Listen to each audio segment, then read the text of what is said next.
Saudara, kita ke informasi kebakaran menghanguskan bengkel sekaligus gudang penjualan suku cadang motor di Jalan Parakan, Kecamatan Pondok Benda, Kota Tangerang Selatan.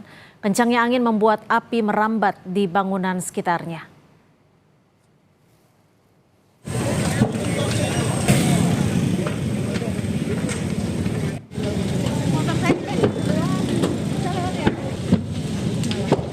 Kobaran api terlihat melahap seluruh bangunan bengkel dan gudang suku cadang motor di Jalan Raya Parakan, Kecamatan Pondok Benda, Kota Tangerang Selatan.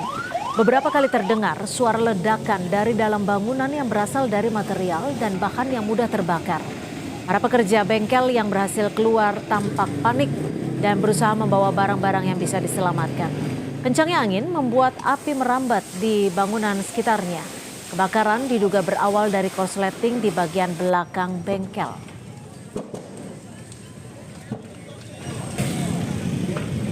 Ini kebakaran yang terjadi di ruko, yang dimana kebakaran itu tuh terkait bengkel motor, helm, serta pedagang kelapa muda. Penyebab sementara hasil wawancara kami kepada masyarakat yang melihat kejadian pertama itu konsleting listrik, tetapi kami juga akan melakukan penyelidikan apakah itu konsleting ataukah yang lainnya.